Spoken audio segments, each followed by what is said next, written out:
चुनावी चर्चा में आपका एक बार फिर से स्वागत है। आज हम जिस जिले की बात कर रहे हैं वो जिला जोधपुर है। जोधपुर संभाग मुख्यालय भी है। यहाँ राजस्थान का हाई कोर्ट है। यहाँ 10 विधानसभा सीटें हैं, जिनमें 7 कांग्रेस की, 2 बीजेपी की और 1 सीट जो है आरएलपी के पास है। सीएम अशोक गहलोत भी जोधपुर के सरदारपुरा से चुन के आते हैं। सांसद और केंद्रीय मंत्री गजेंद्र सिंह शेखावत का भी यह गृह जिला है। यहाँ मेहरानगढ़ का 15वीं सदी का किला मशहूर है। इसके अलावा यहाँ उमेद भवन पैलेस, जसवंतथरा और बाल समन झील, रानीसर और पद्मसर की झीलें मशहूर है। जोधपुर में IIT, IIM, एम्स और नेशनल लॉ इंस्टीट्यूट जैसे शिक्षा प्रतिष्ठान भी हैं। हमारे साथ हमारे वरिष्ठ सहयोगी अरुण हर्ष जी जुड़ गए। अरुण जी, आप बताइए इस बार जोधपुर में क्या होने वाला है राजनीतिक रूप से? बाबा, मैं बताना चाहूंगा, अभी आज अंतिम दिन था नामांकन वापस लेने का। उसमें से करीब 188 लोगों ने नामांकन किए थे।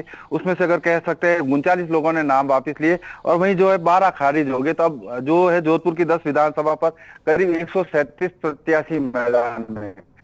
सबसे बड़ी बात यह है कि जिस तरह से सूरसागर सीट को लेकर पूर्व महापौर रामेश्वर दादिच ने अपना विरोध दर्ज कराते हुए नामांकन भरा था निर्दलीय के रूप में, उसके बाद उनके ऊपर जो दबाव आया उसके बाद नामांकन वापस ले लिया। लेकिन सबसे बड़ी खबर है, एनडीटीवी के दर्शकों को बताना चाहूंगा कि रामेश्वर दादिच जो कांग्रेस के वरिष्ठ और सीनियर नेता है, जो अशोक गहलोत के साथ के राजनेता है, वो बीजेपी ज्वाइन करने जा रहे हैं। जोधपुर से अब से कुछ देर पहले चार्टर प्लेन से निकल चुके हैं। ये सबसे बड़ी खबर है। नामांकन वापस लेने के साथ ही कांग्रेस को बड़ा झटका है।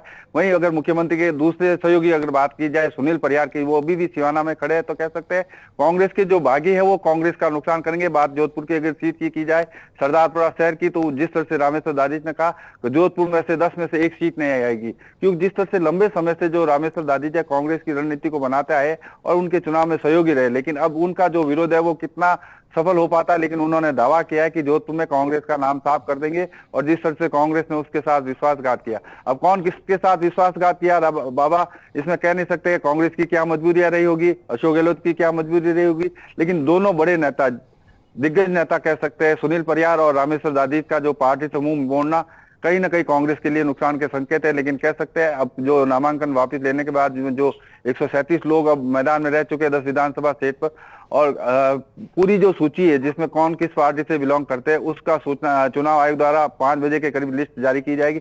लेकिन कह सकते हैं जोधपुर में भी रोमांचक मुकाबला देखने को मिलेगा। बाबा, चलिए अरुण जी, आपका बहुत बहुत शुक्रिया इस तमाम जानकारी के लिए। आपने पूरे अच्छी तरह से समझा दिया कि किस तरह बागी जो है जोधपुर में खेल बिगाड़ रहे हैं। तो आज चुनावी चर्चा में इतना ही, कहीं जाइएगा नहीं। एनडीटीवी के राजस्थान चैनल पर खबरों का सिलसिला लगातार जारी है। मनोरंजन भारती को इजाज़त दीजिए। नमस्कार।